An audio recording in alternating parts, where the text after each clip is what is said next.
Halo, Assalamualaikum warahmatullahi wabarakatuh. Salam petani muda. Nah, bagaimana kabarnya bro? Semoga sehat selalu dan pemikiran kita selalu fresh ya. Kalau saya ya, inilah di bawah-bawah naungan lanjaran dari pohon pare. Ya mungkin pikiran saya agak fresh ya bersama di hijauan-hijauannya pepohonan ini. Nah, di sini kita mau membahas tentang budidaya kacang panjang. Nah, mau membahas budidaya kacang panjang tapi latar belakangnya pohon pare, tanaman pare sama gambas. Ya, ini kita kan ini ada naungannya. Jadi untuk video pembuka kita di sini aja dulu ya, biar agak adem gitu. Tapi kalau kacang panjangnya, nah nanti di sana. Nah, sebelah sana kacang panjang ya. Nanti di situ kita untuk memberikan pembincangan tentang kacang panjang pada teman-teman semua. Ini khususnya ya bagi yang masih pemula ya, karena saya juga dibilang pemula ya, pemula lah ya. Masih dibilang pemula, tapi saya mencoba membagi apa yang saya tahu tentang budidaya kacang panjang, dan semoga nanti video yang saya buat ini bermanfaat bagi teman-teman semua. Oke, sebelum kita melakukan pembahasan tentang budidaya kacang panjang, di sini saya berpesan kepada teman-teman semua yang saat ini lagi menonton video ini, jangan lupa tekan tombol like dan subscribe, karena subscribe itu gratis ya teman-teman. Dan jika Anda menekan sekali tombol subscribe, berarti Anda telah termasuk mendukung saya untuk lebih bisa mengembangkan channel saya ini dan bisa lebih berbagi tentang budidaya di bidang tanaman pangan dan hortikultura, karena fungsi channel ini adalah mengembangkan pertanian di bidang tanaman pangan dan hortikultura. Nah, teman-teman para sedulur, kita di sini sedang berada di tanaman kacang panjang kita ya. Nah, di sini tanaman kacang panjang kita sudah mulai sulurnya mulai naik ya. Dan umur kacang panjang kita ini antara 28 sampai 30 hari ya. Itulah kacang panjang kita ini, dan dari nampak pertumbuhannya agak normal dan bagus ya. Dan calon-calon bunga sudah mulai nampak di sini, di sini, dan calon bunganya agak nampaknya ramai dia, ramai nanti mau keluar ini. Mungkin dalam 1 minggu atau 2 minggu ke depan akan nampaklah buah kacang panjang kita ini seperti apa. Dan di sini mudah-mudahan alhamdulillah tidak ada gangguan-gangguan serangan ya, karena kita melakukan pengendalian hama dan penyakit ataupun penyemprotan, yaitu skala interval 6 hari ya. 6 hari kita semprot dan mudah-mudahan terlindungi, dan untuk serangan kutu ataupun ulat tidak ada ya. Dan untuk cara pengendaliannya, kita lakukan penyemprotan, dan untuk bahan-bahan yang kita gunakan di dalam penyemprotan itu nanti di video selanjutnya kita bongkar ya apa yang kita lakukan, ataupun nanti di penyemprotan berikutnya kita lakukan, kita buat videonya apa yang kita buat bahan-bahan aktif yang kita lakukan penyemprotannya, apa yang kita gunakan ya, nanti kita bongkar semua. Nah, di sini untuk budidaya kacang panjang tersendiri sebetulnya menurut saya ini tidaklah rumit ya, tidak rumit, dan ini usaha di bidang tanaman pangan ataupun hortikultura, di bidang sayur-sayuran lah ya. Ini usaha yang cukup menjanjikan karena untuk harga sendiri, tapi kalau di daerah kami ini ya, untuk harga sendiri ini stabil sekali, sangat stabil. Di antara 6.000 sampai 10.000 per kilo, sejatuh-jatuhnya nanti 5.000 per kilo lah ya. Dan untuk usaha di sampingan ya, di belakang rumah ataupun di skala besar, kalau mungkin di daerah kita ini di Padang Lawas lah ya, Padang Lawas ini cukup menjanjikan. Karena apa? Saya sudah melakukan budidaya kacang panjang secara 3 kali ya, 3 kali berturut-turut.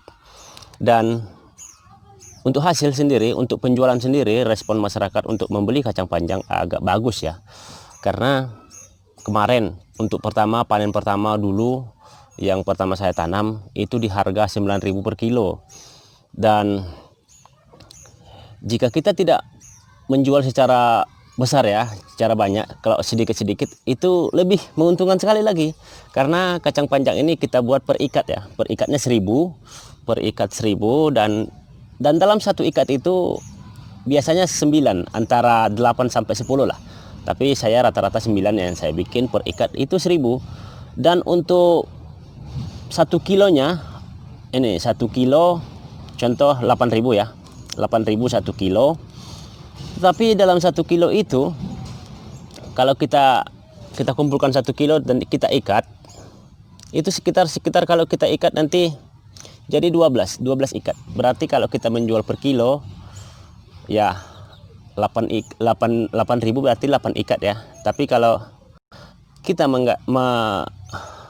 menggantinya diikat per ikat ya 1.000, dalam 1 kilo itu kita sudah bisa menghasilkan 12.000, berarti ada margin 4.000 ya. Dan itulah yang saya bilang itu menguntungkan kalau kita menjualnya per ikat. Tetapi ya dari warung ke warung lah kita taruh ya. Tapi kalau mungkin nanti per kilo kita langsung antar ke pasar dan proses penjualannya cepat gitu. Dan terserah kita mau pilih yang mana, kita ikat ataupun kita langsung drop ke pasar. Tetapi margin yang 4.000 itu sama penjualnya lah, sama penjual yang pasar. Tetapi saya karena tanaman pekarangan saya buat ini untuk total kacang panjang kita yang saya tanam di belakang rumah sekitar 700 batang. Mungkin ini nanti separuhnya mungkin 200 batang untuk pasokan di kampung dan 500 batang untuk saya jual ke pasar nanti. Dan mudah-mudahan nanti di termin berikutnya, penyemprotan berikutnya, saya akan membongkar apa yang saya lakukan, bagaimana cara penyemprotannya, apa yang saya gunakan bahan aktifnya untuk penyemprotan, menghilangkan ataupun mengendalikan hama yang mengganggu tanaman kacang panjang. Contohnya misalnya ulat penggulung daun dan ulat polong di buah nanti ya, dan kutu trips yang biasa menempel di daun-daun ataupun di bunga di buah. Itu bisa kita antisipasi mudah-mudahan dengan menggunakan bahan-bahan kimia. Tapi ya, karena ini tanaman kacang panjang kita memang bukan organik, ini tergantung pada penggunaan bahan kimia.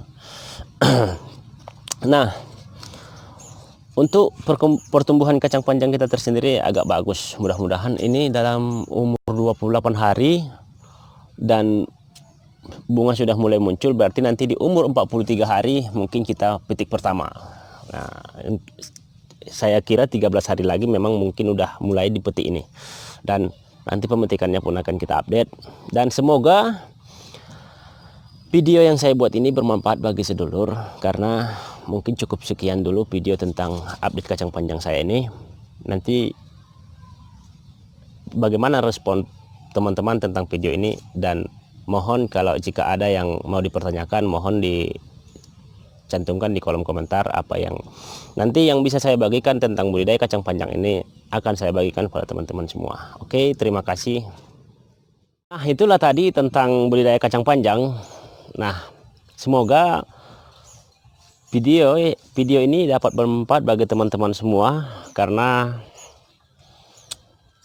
mungkin segitu untuk tahapan pembahasan budidaya kacang panjang yang sudah berumur 1 bulan ya. Dan nanti kalau sudah mulai berbuah, kita coba lagi untuk update ya tentang kacang panjang kita. Dan nanti kalau misalnya ada serangan hama, nanti kita kasih tahu dan kita kasih lihat videonya tentang cara pengendalian dan apa saja yang kita gunakan untuk mengendalikan hama. Yang pertama, kalau di kacang panjang biasanya nanti kutu trips, ulat ya, itulah yang paling kita takutkan. Kalau tanah kita olah dengan bagus kemarin, kalau penyakit karat pada daun dan buah mungkin agak terhindar ya. Dan mungkin kalau kacang panjang kita ini mungkin sekali akan terhindar dari penyakit karat daun dan karat buah ya.